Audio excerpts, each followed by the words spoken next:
जगत गुरु स्वामी ब्रह्मानंद जी महाराज का जयंती समारोह श्री गुरु ब्रह्मानंद म्यूजियम कुरुक्षेत्र में आज से शुरू हो गया। 5 दिन तक चलने वाले इस जयंती समारोह में पहले दिन मुख्य अतिथि के रूप में हरियाणा महिला आयोग की चेयरपर्सन श्रीमती रेणु भाटिया उपस्थित हुई। इस मौके पर बड़ी संख्या में इलाके की महिलाएं मौजूद रहीं। श्रीमती रेणु भाटिया जब गुरु ब्रह्मानंद म्यूजियम में पहुंची तो वहां उन्होंने डॉक्टर मैत्री आनंद सरस्वती जी से आशीर्वाद लेकर उनके चरणों में शीश नवाया। बाद में श्रीमती रेणु भाटिया ने शिव गुरु ब्रह्मानंद जी महाराज के पचरंगा ध्वज की परिक्रमा की और उनके चरण पादुकाओं को भी नमन किया। इस अवसर पर डॉक्टर मैत्री आनंद सरस्वती ने श्रीमती रेणु भाटिया को स्मृति चिन्ह दे और उन्हें शाल ओढ़ाकर सम्मानित भी किया। इस मौके पर मीडिया से बातचीत में हरियाणा महिला आयोग की चेयरपर्सन श्रीमती रेणु भाटिया ने कहा कि महिलाओं के उत्थान के लिए डॉक्टर मैत्री आनंद सरस्वती के नेतृत्व में जो कार्य श्री गुरु ब्रह्मानंद जी महाराज के आशीर्वाद से किए जा रहे हैं वह काफी सराहनीय है। इस मौके पर डॉक्टर मैत्री आनंद सरस्वती जी महाराज ने भी हरियाणा महिला आयोग की चेयरपर्सन श्रीमती रेणु भाटिया को आशीर्वाद दिया और उनके कार्य की दिल खोलकर तारीफ की। मैं इनको एक कार्यक्रम में मिली थी और वहां मैंने इनको सुनने के बाद मुझे लगा कि महिलाओं में इनको सुनवाने की जरूरत है ताकि उनके अंदर एक प्रेरणा मिले।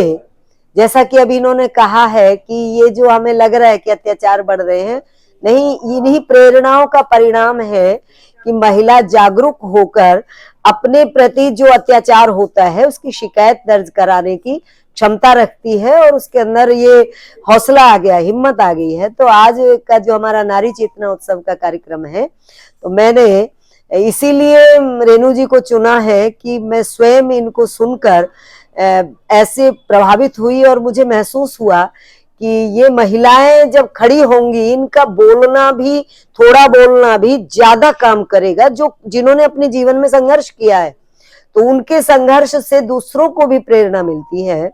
इसलिए मैंने आज इनको आमंत्रित किया है इस कार्यक्रम में।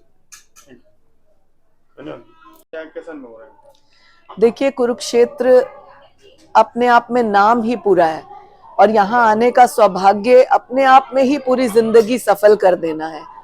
आज का यहाँ पर ये महिलाओं का जो कार्यक्रम माँ ने आयोजित किया है, इसके लिए मैं बहुत बहुत धन्यवाद करती हूँ सभी प्रबंधकों को, अपनी माँ को, मेरी दोस्त गायत्री को, सबको जिन्होंने मुझे इस लायक समझा कि आज के इस महान उत्सव पर, महान दिन पर मैं बेटियों को संबोधित कर सकूं, उनके साथ बैठ सकूं। क्योंकि नारी शक्ति, जब हम इस शब्द का इस्तेमाल करते हैं तो पूरे ब्रह्मांड में एक आवाज गूंजती है। नारी, नारी एक ऐसा शब्द है जिसने जन्म दिया है इस ब्रह्मांड को, जिसने जन्म दिया है मानव जाति को। तो ऐसी शक्ति का अभिनंदन, ऐसी शक्ति का वंदन, ऐसी शक्ति का आदर मान करने वाली देवियां खुद अपने आप में देवियां हैं। ऐसे उत्सव जो है उत्पन्न करने वाली महान विभूतियां अपने आप में एक शक्ति हैं। इसलिए मैं यहाँ की गुरु माँ को, यहाँ की पूरी संगत को, पूरी उन देवियों को, महिलाओं को, सबको वंदन करती हूँ जो इसकी आज शोभा बढ़ा रहे हैं। डॉक्टर मैत्री आनंद उनकी टीम दहेज के खिलाफ, भ्रूण हत्या के खिलाफ आवाज उठाती है। धर्म के अलावा सामाजिक कार्य में बहुत जुटे हुए हैं, तो ऐसी महिलाओं को आगे आने से कैसे मोटिवेट करेगा? देखिए, धर्म अपने आप में नाम ही न्याय का है। जब हम धर्म की बात करते हैं, न्याय की बात करते हैं, तो अन्याय की कहीं गुंजाइश नहीं होती, चाहे वो बेटियों के अपमान की किसी भी फॉर्म में हो, दहेज के फॉर्म में हो, उनकी मारपीट के फॉर्म में हो, उनके साथ अत्याचार किसी भी क्रूरता के फॉर्म में हो।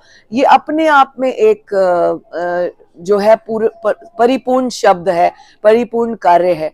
तो जो यहाँ पर कार्य किए जा रहा है, दहेज के प्रति आवाज उठाना, महिलाओं के उत्पीड़न के प्रति आवाज उठाना, ये अपने आप में एक ऐसी शक्ति है जो ऐसे लोगों को ध्वस्त कर देती है। पिछले दिनों घटनाएं कई महिलाओं पर, पानीपत में, सोनीपत में हो गया, क्राइम बढ़ रहा है महिलाओं के लेकर, तो क्या लगता है इसमें? देखिए, हम मीडिया के नाते या आंकड़ों के नाते जब बात करते हैं तो हमें ऐसे लगता है क्राइम बढ़ रहा है, पर यदि आप एक महिला के नाते या एक वुमेन कमीशन की चेयरपर्सन के नाते मुझसे पूछेंगे तो मैं ऐसा कहूंगी कि महिलाओं में जागृति बढ़ रही है ऐसी महान विभूतियों की वजह से। आज जो यहाँ दहेज प्रताड़ना के ऊपर रोक लगाने का कार्यक्रम रखा गया, ये क्यों रखा गया?